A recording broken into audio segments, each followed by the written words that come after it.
Students, अभी तक आपने किरचॉफ के प्रथम नियम को पढ़ा और प्रथम नियम से संबंधित मैंने आपको एक उदाहरण अपनी लास्ट वीडियो में प्रस्तुत किया।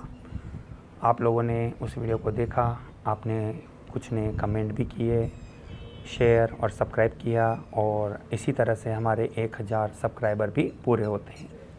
इसका आपको बहुत बहुत धन्यवाद। अब आशा करता हूँ कि आगे भी आपका सहयोग ऐसा ही बना रहे। स्टूडेंट्स, आज मैं अपनी वीडियो में किरचॉफ के द्वितीय नियम के बारे में बताऊंगा, जो परीक्षा की दृष्टि से एक महत्वपूर्ण टॉपिक रहता है वर्ष 2021 माध्यमिक शिक्षा बोर्ड परीक्षा के लिए। स्टूडेंट्स, किरचॉफ का द्वितीय नियम, यहाँ जो संभावित सवाल है उसमें हम ये कह सकते हैं किरचॉफ का द्वितीय नियम क्या है, लिखिए। या यूँ भी कहा जा सकता है कि किरचॉफ के द्वितीय नियम को किस नाम से जाना जाता है। तो स्टूडेंट्स, किरचॉफ का जो द्वितीय नियम है इसको वोल्टता का नियम भी कहते हैं। मैं आपको लिखता हूँ यहाँ पे कि इसे वोल्टता के नियम के नाम से भी जाना जाता है। वोल्टता के नियम के नाम से भी जानते हैं।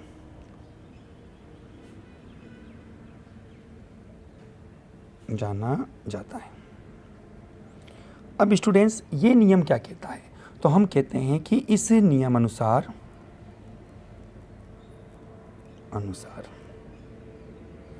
क्या होगा, सुनिएगा आप ध्यान से। ये नियम ये कहता है कि इस नियम में विद्युत परिपथ के एक बंद लूप में विद्युत परिपथ के एक बंद लूप में एक बंद लूप का मतलब यहाँ जाल भी है। मैंने आपको अपने लास्ट वीडियो में इनके बारे में आपको बताया भी है। आप इन चीज़ों को समझने के लिए दोबारा से उस वीडियो को एक बार और सर्च करिए। बंद लूप में उपस्थित विद्युत वाहक, यहाँ पर अपन एक शब्द बोलते हैं, उपस्थित समस्त विद्युत वाहक बलों का बीजीय योग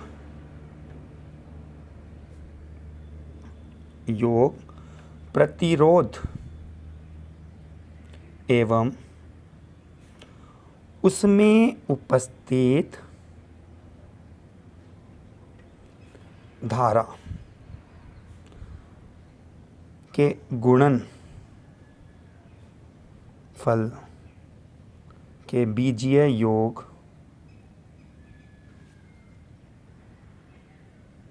के बराबर होता है। अर्थात हम कह सकते हैं समेसन ई बराबर होगा समेसन आई आर। ये हमारे पास स्टूडेंट्स किरचॉफ का द्वितीय नियम है। स्टूडेंट्स, एक चीज़ और यहाँ ध्यान रखने वाली बात है आपके लिए। आप एक बात और ध्यान रखिए, किरचॉफ का जो द्वितीय नियम है, मैंने आपको बोला ये वोल्टता के नियम से भी जाना जाता है। ये जो मैं रिमार्क कर रहा हूँ, थोड़ा विशेष ध्यान रखिएगा आप इसमें। वोल्टता के नियम से के नाम से भी जाना जाता है। इसके अलावा इसकी एक विशेषता के रूप में मैं आपको कुछ नोट यहाँ बता रहा हूँ। नोट नंबर 1, यह लूप नियम, लूप या जाल नियम भी कहलाता है। नोट नंबर 2 के रूप में मैं कह सकता हूं कि यह नियम ऊर्जा संरक्षण के नियम पर आधारित है।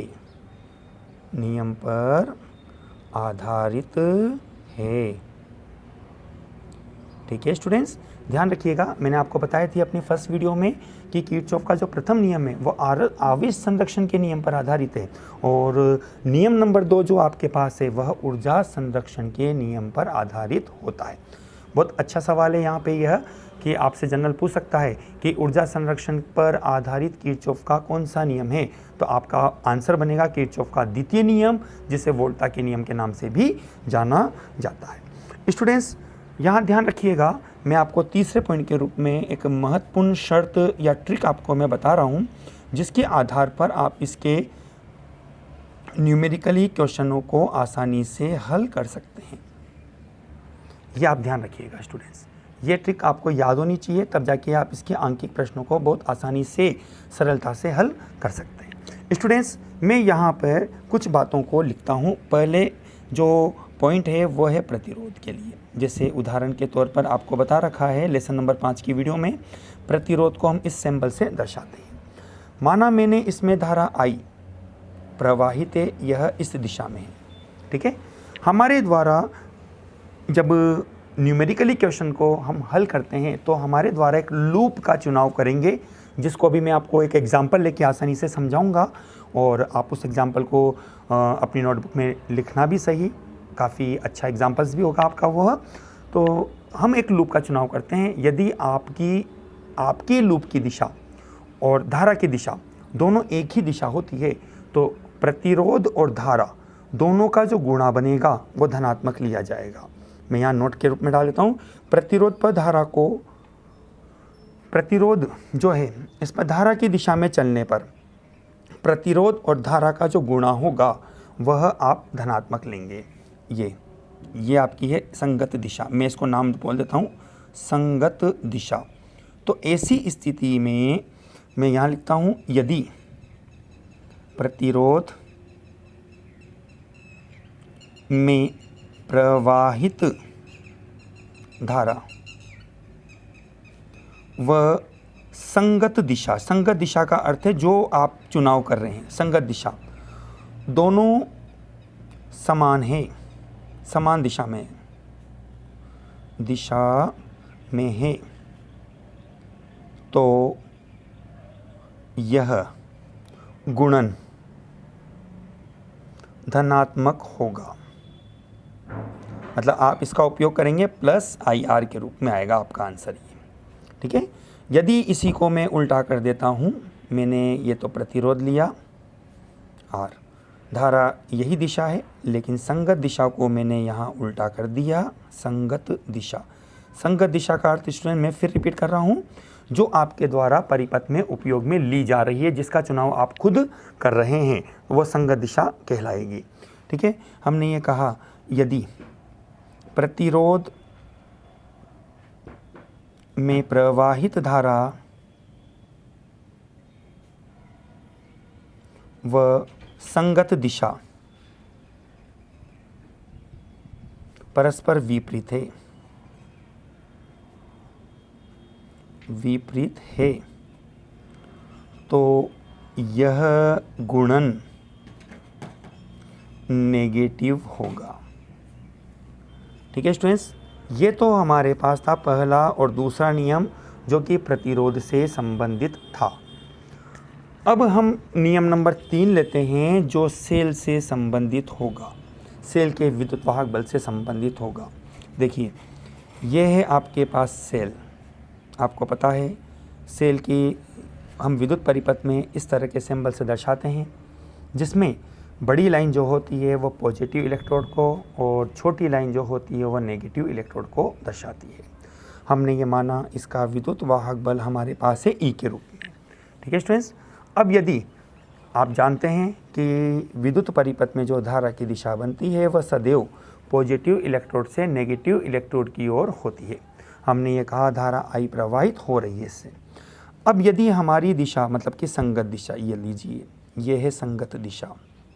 संगत दिशा का अर्थ मैं दोबारा रिपीट कर रहा हूँ, जिसका चुनाव आप खुद अपने आप में करते हैं वह संगत दिशा होगी। यदि ये दोनों समान दिशा में हैं तो आपके पास इस सेल का विद्युत वाहक बल पॉजिटिव लिया जाएगा, प्लस E के रूप में आएगा आपके पास ही, ठीक है। इसका आपके पास माइनस IR के रूप में मैंने लिखा नहीं, मैं लिख देता हूँ दोबारा से, ठीक है। चलिए यहाँ लिख देता हूँ मैं, यदि संगत दिशा व सेल से प्रवाहित धारा की दिशा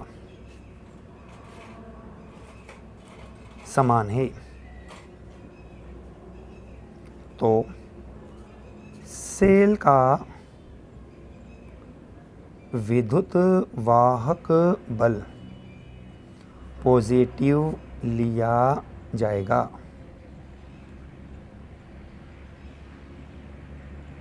नंबर 4 पॉइंट। अब इसी को हम अपोजिट कर देते हैं। यहाँ पे कंडीशन क्या हो जाएगी आपके पास कि ये तो हमने लिया सेल, धारा की दिशा आई, इसको हम चेंज नहीं कर रहे, चेंज कर भी नहीं सकते क्योंकि किसी भी विद्युत स्रोत में धारा सदैव धन इलेक्ट्रोड से ऋण इलेक्ट्रोड की ओर प्रवाहित होती है। हमने संगत दिशा को बदल दिया। यदि अपोजिट आपको मिलता है तो संगत दिशा, यहाँ अपोजिट होने की वजह से आप यूँ भी कह सकते हैं कि दोनों विपरीत दिशा में हैं तो विद्युत वाहक बल यहाँ पर नेगेटिव लिया जाएगा। इसके नोट के रूप में भी हमने कहा यदि संगत दिशा, संगत दिशा स्टूडेंट्स फिर रिपीट करता हूँ मैं कि यह वह दिशा है जिसका चुनाव आप खुद अपने आप में कर रहे हैं, अपनी इच्छा से आप लेते हैं। वह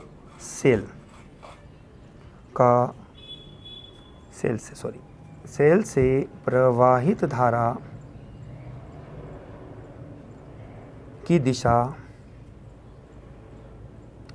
विपरीत है, अपोजिट है, तो सेल का विद्युत वाहक बल नेगेटिव लिया जाएगा।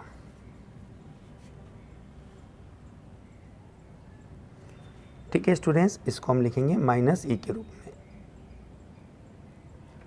इस तरह से स्टूडेंट्स ये किरचॉफ के नियम की एक महत्वपूर्ण, आप इनको शर्तें कह दीजिए। एग्ज़ाम की दृष्टि से आपको इन शर्तों को कभी लिखना नहीं है, लेकिन आपको यदि ये ट्रिक याद नहीं है तो आप आगे न्यूमेरिकली क्वेश्चनों को आप हल नहीं कर सकते।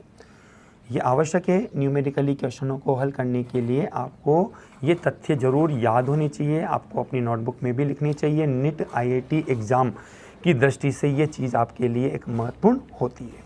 स्टूडेंट्स, अब हम इससे संबंधित एक न्यूमेरिकल देखते हैं जो एग्ज़ाम की दृष्टि से एक महत्वपूर्ण सवाल भी है। लगभग ऐसा ही सवाल आपके पास रहता है। स्टूडेंट्स, किरचॉफ के द्वितीय नियम जिसको अभी हमने पढ़ा है उस पर आधारित मैं एक न्यूमेरिकल आपके सामने आपको एक्सप्लेन कर रहा हूँ। स्टूडेंट्स, ये क्वेश्चन माध्यमिक शिक्षा बोर्ड एग्ज़ाम 2008 में पूछा गया सवाल है। स्टूडेंट्स, उस समय तक किरचॉफ के नियम से संबंधित काफ़ी सवाल बोर्ड एग्ज़ाम में आते थे। लगभग ये मानिए कि हर साल आपके पास एक सवाल आता था। अब थोड़ा सिलेबस में करेक्शन होने की वजह से, नंबर कम होने की वजह से एक साल छोड़ के एक साल लगभग किरचॉफ का नियम आपका आता है। हमारे पास ये एक सवाल है। स्टूडेंट्स, पहले सवाल को हल करने से पहले एक बात का आपको ध्यान रखना है। धारा की दिशा आपको एग्ज़ाम में पेपर में जो दी गई है उसी को आपको फॉलो करना पड़ेगा, चाहे वो धारा की दिशा चित्र में गलत दे रखी हो आपको या किसी कारणवश से आप उसमें किसी प्रकार से कोई सुधार आप नहीं कर सकते। इसका आपको यहाँ विशेष ध्यान रखना है। स्टूडेंट्स, यहाँ आपको बोला गया है कि प्रत्येक प्रतिरोध में प्रवाहित धारा की गणना आप कीजिए। तो स्टूडेंट्स, यहाँ चित्र में हम देखते हैं 2 से 3 सेल हमारे पास है, 1, 2 और 3, जिनसे बहने वाली धारा I1, I2 और I3 हमारे पास है। और प्रतिरोध हमारे पास 3 प्रतिरोध है, 1, 2 और 3। 2008 बोर्ड एग्जाम में आपके पास आया हुआ सवाल है, ईजी सवाल है, इतना टफ सवाल नहीं है। मैं आगे और भी सवाल आपको भी करवाता रहूँगा और कुछ सवाल मैं आज अपनी इस वीडियो में आपको दूंगा जिनको सोल्व आप करिएगा और उसका सॉल्यूशन भी मैं आगामी अपनी वीडियो में प्रस्तुत करूँगा। ठीक है सर। देखो, आप सबसे पहले आपको यहाँ करना क्या है, आप ये देखिए कि क्या हमारे पास लूप संभावित है। और लूप का चुनाव करते वक्त आपको ये ध्यान रखना है कि आपके पास जो भी लूप बने उनमें प्रत्येक धारा का मान आ जाना चाहिए, I1, I2 और I3। जैसे कि यहाँ देखता हूँ मैं कि यदि मैं इस लूप को लेता हूँ तो मेरे पास यहाँ पर I1 और I2 का मान ज्ञात हो सकता है। उसी प्रकार से यदि मैं इस लूप का चुनाव करता हूँ तो मैं देखता हूँ कि यह समीकरण में बनेगी I2 और I3 के रूप में। तो मैं दो इक्वेशन के आधार पर, दो समीकरणों के आधार पर इन तीनों वेरिएबल को मैं यहाँ पर हल करने की कोशिश करूँगा। और कैसे करेंगे हम उसको यहाँ पर अभी हमारी इस वीडियो में देखेंगे।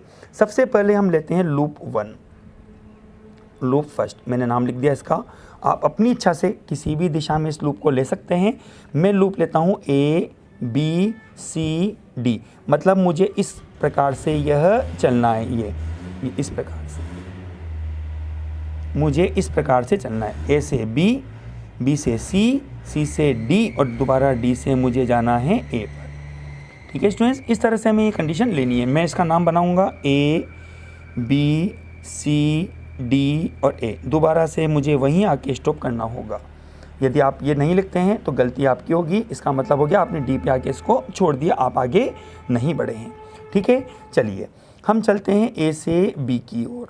तो हम देखते हैं सेल बीच में सबसे पहले हमें मिला। हमारी दिशा है यह, हम इधर दिशा में चल रहे हैं, धारा भी इसी दिशा में बन रही है। तो आपके पास यहाँ बीच में बराबर लगा दीजिए। इस ओर सेल का विद्युत वाहक बल हमने लिख दिया पॉजिटिव के रूप में 6। ठीक है, और अब आ गए हम यहाँ पे। हमारी दिशा और धारा की दिशा दोनों एक ही है, मतलब 5I1 ये आपके पास आएगा प्लस के रूप में 5I1 के रूप में।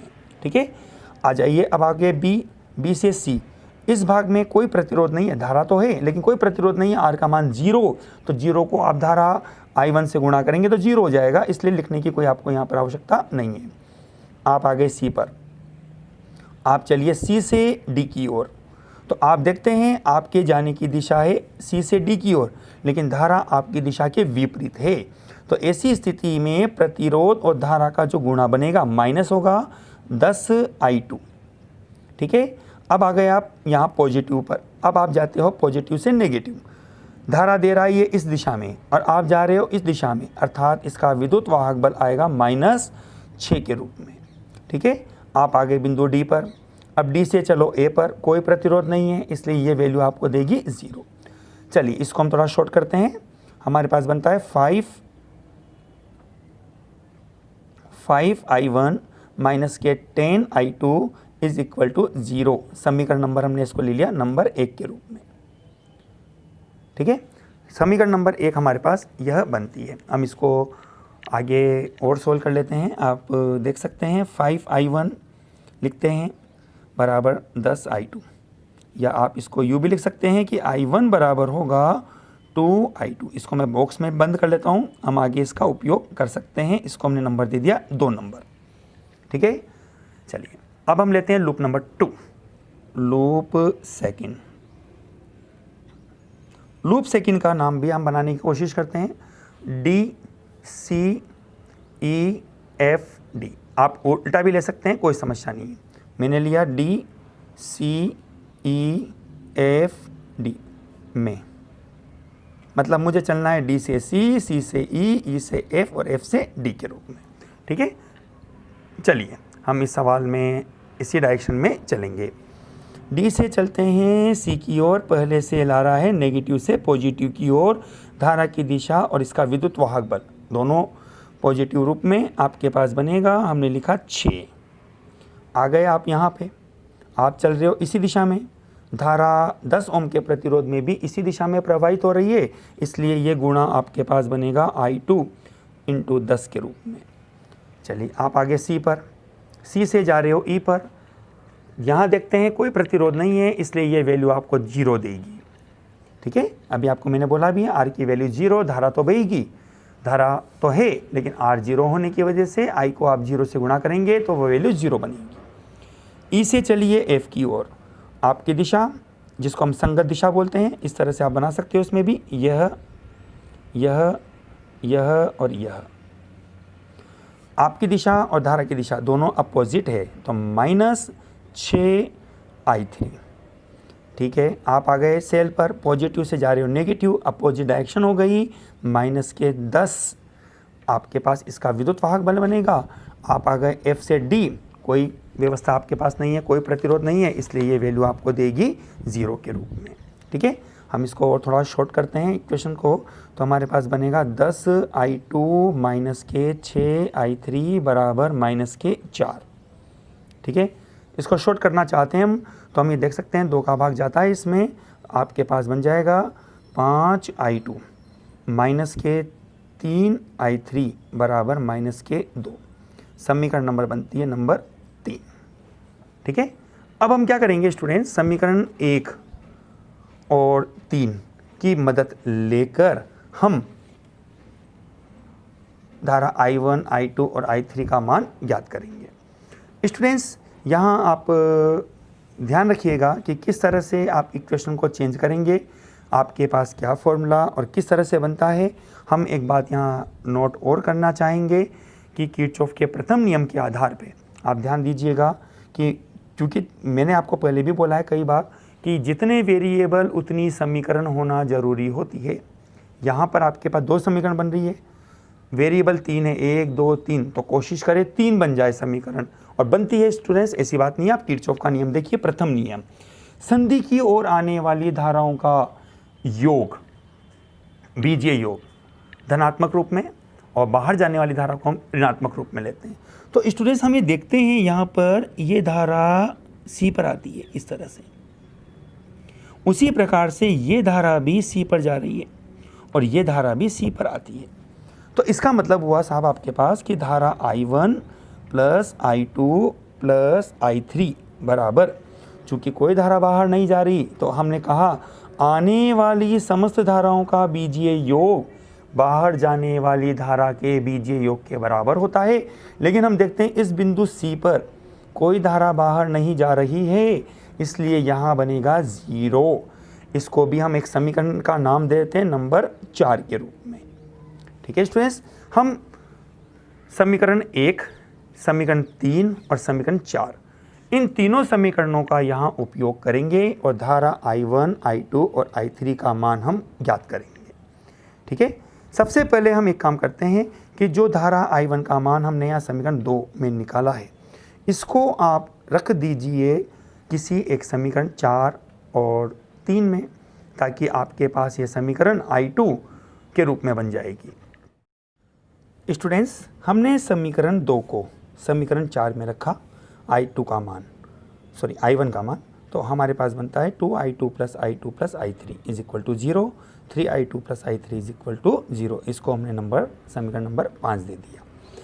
अब स्टूडेंट्स, हम सबसे पहले समीकरण 3 और 5 हम देखते हैं, ये I2, I3 और I3, 3 और 5 का हम उपयोग करेंगे और इनमें से किसी एक का मान हम ज्ञात करेंगे।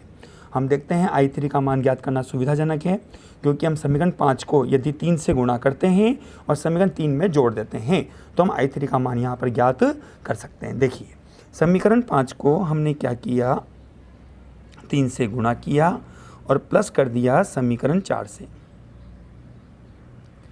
तो आपको मिलेगा स्टूडेंट्स, हम यहाँ पे 3 से गुणा कर रहे हैं इसको, तो 3 तिया 9, I2 प्लस 3I3 बराबर 0, और समीकरण 3 अपने पास है 5I2 माइनस के 3I3 बराबर माइनस के, हमने इसको गुणा नहीं किया, इसको तो -2 ही रहेगा, हमारे पास बनता है, इसको हमने ऐड किया तो -3 और +3 कैंसिल हो जाएगा, 9 और 5 14I2 बराबर -2, तो आपको मिलता है I2 बराबर -2/14, या I2 बराबर आपको मिलता है -1/7। आप इसका मान लगभग आपके पास आ जाएगा -0.14 एम्पियर के रूप में। ये स्टूडेंट्स आपके पास I2 का मान आता है। अब हम इसी प्रकार से I1 और I3 का मान भी हम ज्ञात करेंगे। स्टूडेंट्स, यहाँ हमने देखा I2 का मान हमने निकाल लिया है, हमारे पास समीकरण नंबर 2 बनी हुई है, जिसमें हम यदि I2 का मान रखते हैं तो I1 का मान हम आसानी से ज्ञात कर सकते हैं। इसलिए हमने कहा समीकरण 2 से आपको मिलेगा I1 बराबर 2, हमने I2 का मान रखा -1/7, जिससे आपको मिलेगा I1 बराबर -2/7 एम्पियर। ये आपका एक और आंसर आपको प्राप्त होता है, ये भी आंसर और ये भी आपका आंसर। अब स्टूडेंट बचा कौन, I3। अब आपको I3 निकालना है, जैसा कि आपको समीकरण नंबर 4 में आपने लिख रखा है I1 plus I2 plus I3 बराबर 0। तो हम जानते हैं चूँकि I1 plus I2 plus I3 बराबर 0, तो आपको मिलेगा I1 का मान रखा -2/7, I2 का मान रखा -1/7 प्लस के I3 बराबर 0, तो आपको प्राप्त होगा I3 बराबर 2/7 प्लस के 1/7।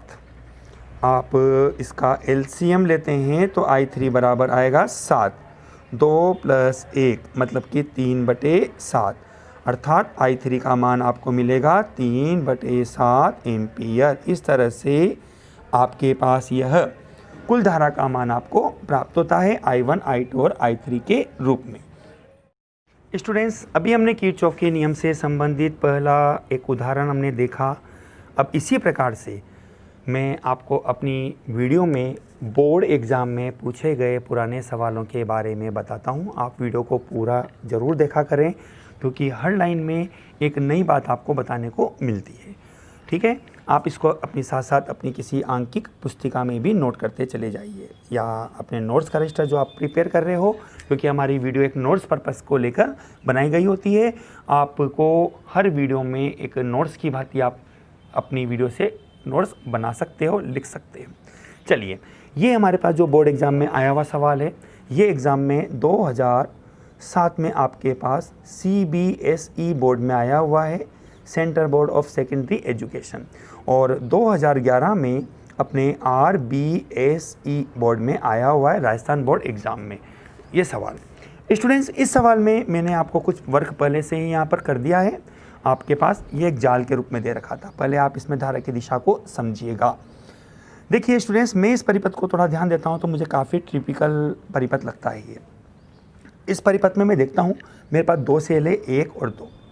ठीक है, आप किसी भी एक सेल को पहले काम में लीजिए। मान लिया मैंने ये सेल है I1, इससे पहले प्रथम इससे धारा I1 बहती है। जैसा कि नियम होता है, पॉजिटिव से अपन धारा की दिशा को बनाने की कोशिश करते हैं। CBSE में स्टूडेंट्स ये धारा की दिशा नहीं दी गई थी, लेकिन RBSE के क्वेश्चन में धारा की दिशा दी गई थी। आप डिपेंड करता है, अपने राजस्थान बोर्ड में मोस्टली वो धारा की दिशा को दे देता है। CBSE में थोड़ा सा चेंजेस रहता है सिलेबस में, क्योंकि वो आंकिक प्रश्नों के नंबर ज़्यादा होते हैं। ठीक है, आपके पास ये धारा आती है यहाँ पे, हमने ये माना कि I2 धारा इधर चली जाती है, तो शेष कितनी जाने वाली धारा नेगेटिव, I1 में से धारा जा रही है, तो I1 - I2 इस वाले भाग में प्रवाहित हो रही है। ठीक है, अब ये धारा यहाँ पहुँच रही है, कौन सी, I1 - I2, तो और ये धारा I2 यहाँ होती हुई यहाँ बहती है। ठीक है, और इसी सेल से I3 धारा भी निकलती है। तो हमने कहा ये I3 धारा यहाँ जाती हुई हमारे पास जारी है। तो अब किरचॉफ के नियम के आधार पे हम इस बात को भी ये कह सकते हैं कि ये धारा यहाँ बनेगी I2 + I3 के रूप में। ठीक है, अब क्या होगा, देखो ये धारा यहाँ आ रही है, क्योंकि इन दोनों धाराओं का मिलान होगा I2 और I3, तो दोनों मिलके इस प्रतिरोध में धारा बहेगी, यहाँ पहुँच गई। I1 धारा दोबारा से इधर रिटर्न कर जाएगी, मतलब कि I2 + I3 में से धारा I1 को निकाल दो, तो जो धारा बनेगी वो इस शाखा में बहेगी। हमने -I1 कर दिया। ठीक है, अब आ गए आप यहाँ पे। यहाँ आप देखते हो कि ये धारा आपको मिल रही है और ये धारा भी यहाँ मिल रही है। ठीक है, आने वाली धाराओं का योग करते हो तो I1 प्लस का है, I1 माइनस का कट जाएगा, I2 माइनस का, I2 प्लस का कट जाएगा, केवल बचता है I3, जो इस भाग में धारा प्रवाहित हो जाती है। इस तरह से स्टूडेंट्स इस परिपथ में धारा की दिशा को आप प्रदर्शित कर सकते हैं। ये राजस्थान बोर्ड के हिसाब से स्टूडेंट्स और CBSE बोर्ड के हिसाब से मैंने आपको तरीका बताया है। आप ज़रूरी नहीं है कि इस धारा को I1 मानिए, आप इस धारा को I1 लेके भी इस क्वेश्चन को आसानी से हल कर सकते हैं, कोई समस्या नहीं है। बस आपको नियम याद रखना है किरचॉफ का कि आने वाली धारा को धनात्मक और बाहर जाने वाली धारा को ऋणात्मक, जहां धाराएं मिलती है वहां धाराओं का योग आपको करना है। इस बात को ध्यान में रखते हुए आप परिपथ में धारा की दिशा को आसानी से बना सकते हैं। स्टूडेंट्स, ये कुछ जटिल परिपथ के रूप में लगता है, मैं इस परिपथ को एक सरल रूप में प्रदर्शित कर सकता हूँ। यहाँ अपन देखते हैं कि यह 1, 2 और 3 खंड हमें बन रहे हैं, तो 3 खंडों के रूप में हम इस परिपथ का निर्माण इस तरह से कर सकते हैं। थोड़ा ध्यान से समझिएगा, वीडियो को पॉज न करें, कंटिन्यूटी में इक्वेशन को आप ध्यान से समझिए। मैं इस पहले लूप को, ये मेरा पहला लूप बन रहा है यहाँ पे, मैं इसको पहले लूप के रूप में उपयोग में लेना चाहता हूँ। तो यहाँ 3 शाखाएँ, कोई दिक्कत नहीं है, हम 3 की जगह यहाँ 4 भी बना देते हैं, लेकिन एक शाखा में हम किसी प्रतिरोध का यहाँ उपयोग नहीं करेंगे। देखो ये 4 ओम है, ये 4 ओम हमने ले लिया, इसमें हमने धारा I2 को प्रवाहित किया है। ठीक है, हम आते हैं यहाँ। ठीक है, ये सेल आपके पास बन रहा है 10 वोल्ट का, ये लीजिए, हमने यहाँ पर 10 वोल्ट की बैटरी को जोड़ दिया और ये प्रतिरोध आपके पास बना हुआ है 1 ओम का, ठीक है। ये 10 वोल्ट आपके पास है, ये प्लस और माइनस आपके पास बन जाता है, ठीक है।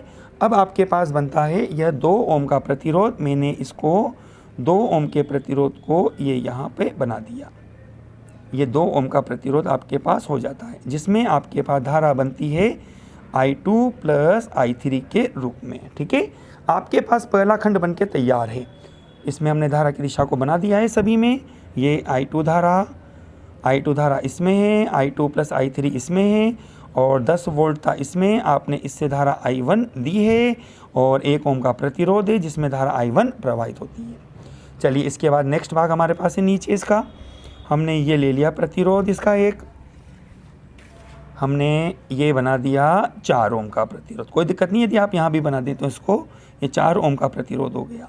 इसमें धारा बह रही है I1 माइनस I2 के रूप में, ठीक है। और इसी से ये भाग जुड़ता है D के रूप में। हमने इसको एक प्रतिरोध लिया, ये लीजिए, और हमने इसको यहाँ पे जोड़ दिया। ये आपके पास है 2 ओम का प्रतिरोध जिसमें धारा बह रही है कौन सी, I2 plus I3 minus I1। कोई दिक्कत नहीं स्टूडेंट, मैंने आगे पीछे संख्या को लिख दिया स्पेस कम होने की वजह से, क्योंकि चित्र के सामने बन जाए तो ज़्यादा अच्छा है, आपको समझने में सुविधा रहेगी, ठीक है। चलिए साहब, अपने पास हो गई ये पूरी शाखा के रूप में। ये धारा यहाँ से बहती हुई जाती है, I1 माइनस I2 हो गई, 4 ओम का प्रतिरोध हो गया। ये धारा की दिशा नीचे की ओर है, ठीक, और ये धारा यहाँ। अब बनता है ये वाला भाग। इस भाग को हमने बना दिया इस तरह से, ये लीजिए, ये हमारे पास हो जाती है 5 वोल्ट की बैटरी। अब चूंकि इसमें कोई प्रतिरोध नहीं है इसलिए हमने किसी प्रतिरोध का यहाँ उपयोग नहीं किया।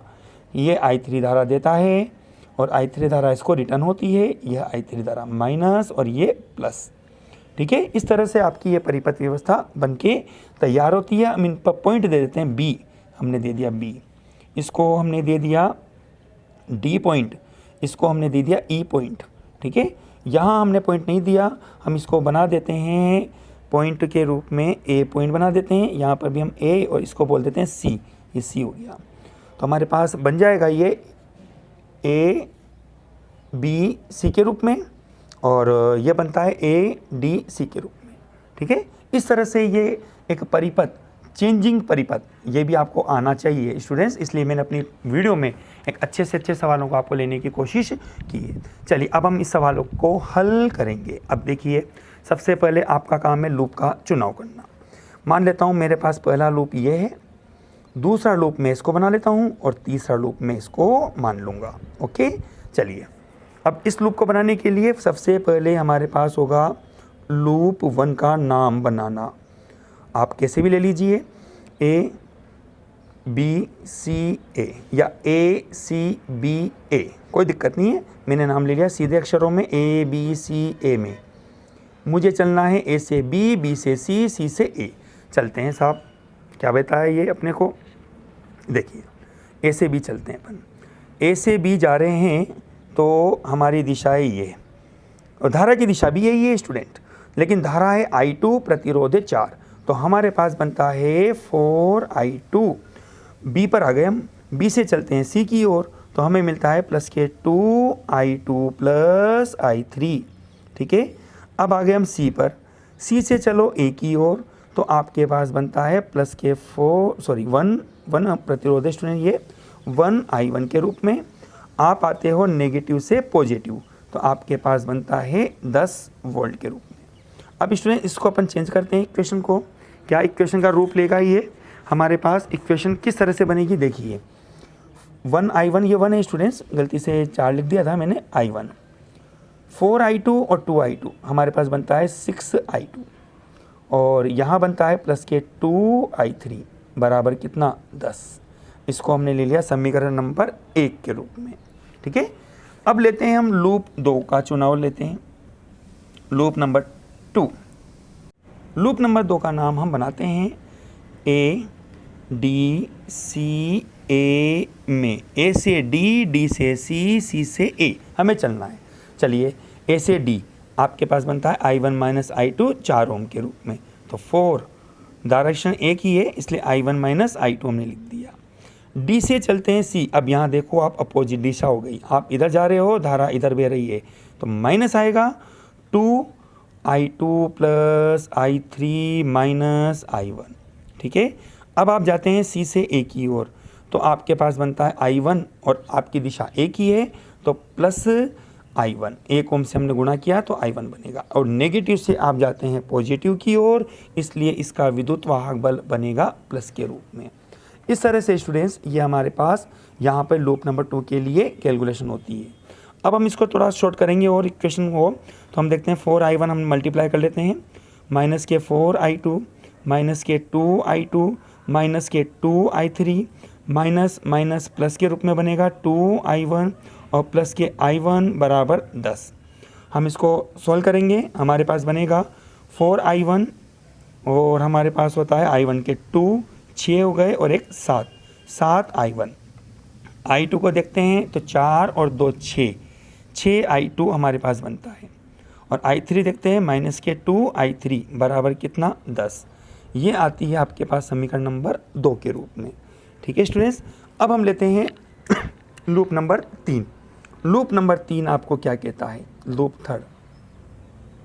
लूप थर्ड का चुनाव आप करेंगे, आपके पास बनता है B C D E B, या आप ऐसे भी एंटी क्लॉक भी ले सकते हैं। आपके पास बन रहा है B C D E B में आपको चलना है बी से सी, सी से डी, डी से ई, ई से बी के रूप में। चलिए बी से सी चलना है आपको पहले, प्रतिरोध और धारा एक के रूप में 2, आपके पास बनता है i2 प्लस i3। सी से आपको आना है डी की ओर, एक की दिशा है, लीजिए 2i2 plus i3 minus i1। ठीक है, अब डी से चलिए आप बी की ओर, आप देखते हो कोई प्रतिरोध नहीं है लेकिन एक सेल जुड़ा हुआ है 5 वोल्ट का, तो आप जा रहे हो नेगेटिव से पॉजिटिव की ओर, ये पॉजिटिव और ये नेगेटिव के रूप में, तो आपके पास बन जाएगा 5। अब इसको हम थोड़ा सोल्व करेंगे और आपके पास बनेगा 2i2 plus 2i3 plus 2i2 plus 2i3 minus के 2i1 बराबर 5।